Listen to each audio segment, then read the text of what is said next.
Qual das duas concepções está certa? A primeira, que geneticamente nos parecia inatacável, ou a mais nova, que arredonda a teoria de maneira oportuna? Claramente, também pelo testemunho da observação direta, em ambas se justificam, não se contradizem e até mesmo concordam num ponto, pois a vingativa agressão da criança é também determinada pela medida de agressão punitiva que espera do pai. A experiência ensina, no entanto, que de modo algum a severidade superior desenvolvida pela criança reflete a severidade do tratamento que recebeu. Surge independente dela, uma criança educada brandamente pode ter uma consciência bastante severa, mas seria incorreto exagerar essa dependência. Não é difícil nos convencermos de que o rigor da educação também influi grandemente na formação superior infantil. Ocorre que fatos constitucionais herdados e influências do meio real atuam conjuntamente na formação do superior e genes da consciência, e isso não é nada estranho, mas a condição etiológica geral de todos esses processos, como foi corretamente destacado por Melanie Klein e outros autores estes ingleses.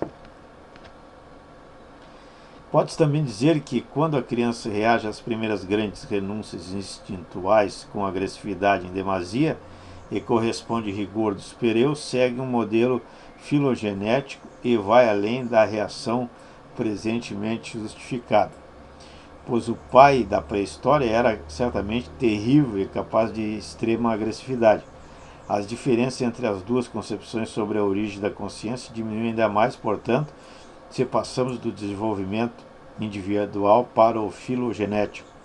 Por outro lado, surge aqui uma nova e significativa diferença nesses dois processos. Não podemos afastar a hipótese de que o sentimento de culpa da humanidade vem do complexo de Édipo e foi adquirido quando do assassínio do pai pelo bando de irmãos. Os dois tipos principais de métodos patogênicos da educação, a severidade e a tolerância excessivas, podem pertinentemente avaliados por Franz Alexander, Psicanálise da Personalidade Total, 1927, retomando o estudo de Eichhorn sobre a juventude abandonada. O pai brando e indulgente, além da conta, favorece a criança a formação de um superior demasiado rigoroso. Por quê? Sob a impressão do amor que recebe, esse filho não terá outra alternativa para sua agressividade que não voltá-la para dentro. Quanto ao abandonado, que foi educado sem amor, nele não há tensão entre eu e superior. Toda a sua agressividade pode ser dirigida para fora. Então, abstraindo um fator constitucional que se supõe existir, pode-se dizer que a consciência severa tem origem na atuação conjunta de duas influências vitais: a frustração do instinto, que desencadeia a agressividade, e a experiência do amor, que volta essa agressividade para dentro e a transfere para o superior.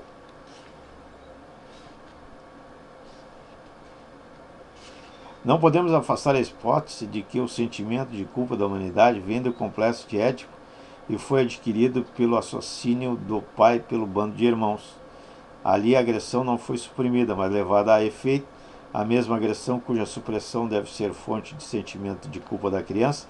Agora, eu não me surpreenderia se um leitor exclamasse irritado: então não importa se alguém mata o pai ou não, de toda forma se tem sentimento de culpa. Aí podemos nos permitir algumas dúvidas. Ou é errado que o sentimento de culpa deriva de agressões suprimidas, ou toda a história do assassínio do pai é um romance e os homens primitivos não matavam seus pais com mais frequência do que os de hoje. Além do mais, se isso não for um romance, mas história plausível, teremos um caso em que sucede o que todos esperam, ou seja, alguém sentir-se culpado por ter realmente feito algo que não se justifica. E para esse caso, que aliás ocorre todos os dias, a psicanálise nos deve ainda uma explicação. Isso é verdadeiro e deve ser reparado. Também não é um segredo especial. Quando se tem sentimento de culpa após haver infringido algo ou por tê-lo feito, esse sentimento deveria antes ser denominado arrependimento. Refere-se apenas a um ato e naturalmente se pressupõe que uma consciência à disposição de sentir-se culpado já existia antes do ato. Tal arrependimento não pode, portanto, ajudar-nos a encontrar a origem da consciência e do sentimento de culpa. O que sucede nesses casos cotidianos é, habitualmente, que uma necessidade instintual adquiriu força para satisfazer-se, não obstante a consciência, também limitada em sua força, e que, em virtude do natural debilitamento da necessidade, pela sua satisfação, é restaurado o anterior equilíbrio de poder. Então a psicanálise está certa ao excluir desta discussão o caso do sentimento de culpa por arrependimento, por mais frequente que ele seja e por maior que seja a sua importância prática. Mas se o sentimento de culpa humano remonta ao assassinato do pai primitivo, esse foi mesmo um caso de arrependimento, e não valeria para aquele tempo o pressuposto da consciência, esse sentimento de culpa anteriores ao ato? E de onde vinha o arrependimento nesse caso? Certamente ele deve nos aclarar o segredo do sentimento de culpa, pondo um fim a nossas dificuldades, e penso que o faz. Esse arrependimento era resultado da primordial ambivalência afetiva perante o pai. Os filhos o odiavam, mas também o amavam. Depois que o ódio se satisfez com a agressão, veio à frente o amor, no arrependimento pelo ato, e instituiu o superior por identificação com o pai, deu-lhe poder do pai, como que por castigo pelo ato de agressão contra ele cometido, criou as restrições que deveriam impedir uma repetição do ato. E como o pendor agressivo contra o pai se repetiu nas gerações seguintes, também o sentimento de culpa persistiu e fortaleceu-se de novo com cada agressão suprimida e transferência para o superior. Creio que agora aprendemos duas coisas muito claramente: a participação do amor na gênese da consciência e a fatídica inevitabilidade do sentimento de culpa. Não é decisivo realmente haver matado o pai ou deixado de fazê-lo. Em ambos os casos temos de nos sentir culpados, pois o sentimento de culpa é a expressão do conflito de ambivalência, da eterna luta entre Eros e o instinto de destruição ou de morte. Esse conflito é atiçado quando os seres humanos defrontam a tarefa de viver juntos. Enquanto essa comunidade assume apenas a forma da família, ele tem de se manifestar no complexo de Édipo, instituir a consciência, criar o primeiro sentimento de culpa. Ao se procurar uma ampliação dessa comunidade, o mesmo conflito prossegue em formas dependentes do passado, é fortalecido e ressalta uma intensificação do sentimento de culpa. Como a cultura obedece a um impulso erótico interno, que a faz unir os homens em uma massa intimamente ligada, só pode alcançar esse fim mediante um fortalecimento cada vez maior do sentimento de culpa. O que teve início com o pai se completa na massa. Se a cultura é o curso de desenvolvimento necessário da família à humanidade, então está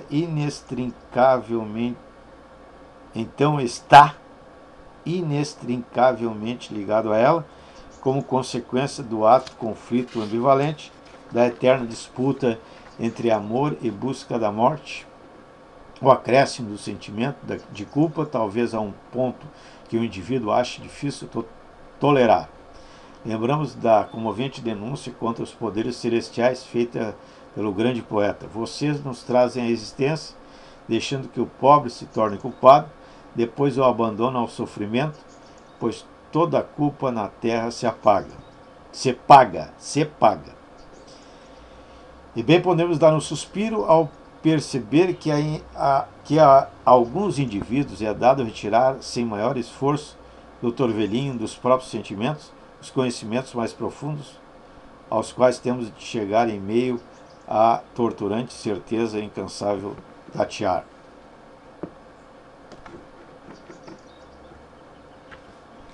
Chegamos ao fim desse caminho. O autor precisa desculpar-se com o leitor por não lhe ter sido um guia mais hábil, por não lhe haver poupado trechos monótonos e digressões penosas. Não há dúvida de que é possível fazer melhor. Tentarei em seguida compensar em parte esses defeitos. Em primeiro lugar, imagino que os leitores tenham a impressão de que a discussão sobre o sentimento de culpa excedeu as balizas deste ensaio, apropriando-se de muito espaço e impelindo para a margem o conteúdo restante, com o qual nem sempre se vincula de modo íntimo. Isso pode haver prejudicado a arquitetura do trabalho, mas corresponde bem ao propósito de situar o sentimento de culpa como o problema mais importante da evolução cultural e de mostrar que o preço do progresso cultural é a perda de felicidade pelo acréscimo do sentimento de culpa. O que ainda parecer estranho nessa frase, que é o resultado final de nossa investigação, pode provavelmente remontar à relação especial até agora não compreendida. Esse sentimento de culpa é nossa consciência. Nos casos comuns de arrependimento, que consideramos normais, ele é bastante perceptível para a consciência. Estamos inclusive acostumados a falar de consciência de culpa, em vez de sentimento de culpa. O estudo das neuroses, às quais devemos as mais valiosas indicações para o entendimento do normal, revela situações contraditórias. Em uma dessas afecções, a neurose obsessiva, o sentimento de culpa se impõe de modo ostensivo à consciência, dominando o quadro patológico e a vida dos doentes, mal deixando que algo mais apareça. Assim, a consciência nos torna a todos covardes. Hamlet, ato 3, cena 1. O fato de ocultar ao jovem o papel que a sexualidade terá em sua vida não é a única recriminação que se deve fazer à educação atual. Ela também peca em não prepará-lo para a agressividade de que ele certamente será objeto. Ao soltar os jovens na vida com uma orientação psicológica tão incorreta, a educação age como quem envia pessoas para uma expedição polar com roupas de verão e mapas dos lagos italianos. Torna-se aí evidente um certo abuso das exigências étnicas.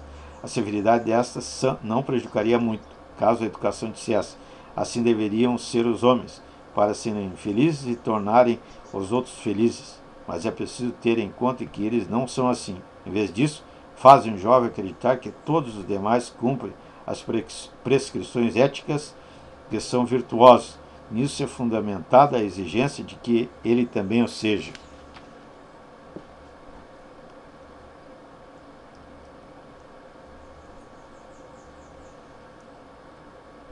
Na maioria dos casos e formas de neurose, porém, ele permanece totalmente inconsciente, sem por isso manifestar efeitos menores.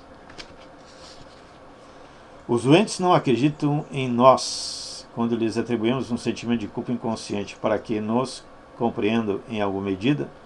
Nós lhes falamos de uma inconsciente necessidade de castigo, na qual se expressa o sentimento de culpa. Mas a relação com uma forma particular de neurose não deve ser superestimada. Também na neurose obsessiva há tipos de doentes que não percebem o seu sentimento de culpa ou que o sente como um doloroso mal-estar, uma espécie de angústia, apenas quando se veem impedidos de executar determinadas ações.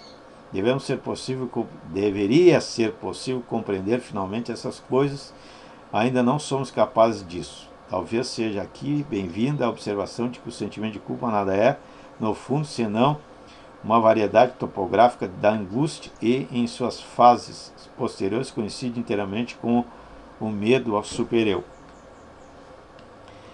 Na relação com a consciência, a angústia exibe as mesmas extraordinárias variações. De algum modo, a angústia se acha por trás de todo sintoma, mas ora reivindica ruidosamente para si a consciência inteira, ora se oculta de modo tão perfeito que nos vemos obrigados a falar de angústia inconsciente, ou, se quisermos ter uma mais limpa consciência, psicológica, já que a angústia é em princípio uma sensação e possibilidade de angústia.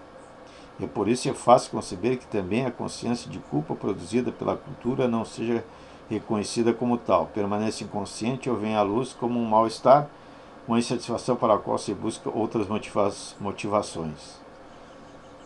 Pelo menos as religiões não desconheceram jamais o papel do sentimento de culpa na cultura. Elas pretendem algo que não considerei em outro lugar, redimir a humanidade desse sentimento de culpa a que chamam pecado. A partir do modo como se atinge essa redenção no cristianismo, com a morte sacrificial de um indivíduo que toma a si a culpa comum a todos, e ferimos qual poderia ter sido a primeira ocasião em que se adquiriu essa culpa original, com a qual também a cultura teve início. Pode não ser de muita importância, mas provavelmente não será supérfluo esclarecer no sentido de vocábulos como super-eu, consciência, sentimento de culpa, necessidade de castigo e arrependimento, que usamos, talvez frequentemente, de maneira frouxa e intercambiável. Todos dizem respeito à mesma coisa, mas designam diferentes aspectos dela. O super-eu é uma instância explorada por nós, a consciência, uma das funções que a ele atribuímos, a de vigiar os atos e intenções do eu e de julgar, exercendo uma atividade sensória. O sentimento de culpa, a dureza do super-eu, é então o mesmo que a severidade da consciência, é a percepção que tem o eu de ser vigiado, assim, a apreciação da tensão entre os seus esforços e as exigências do super-eu, e o medo ante essa instância crítica subjacente à relação interna. A necessidade de castigo é uma expressão instintual do eu, que por influência do super-eu sádico tornou-se masoquista, ou seja, emprega uma parte do instinto para a destruição interna nele presente para formar uma ligação erótica com o super-eu. Não se deve falar de consciência moral antes de demonstrar a exigência de um super-eu. Quanto à consciência de culpa, é preciso admitir que se apresenta antes do super-eu, ou seja, também antes da consciência moral.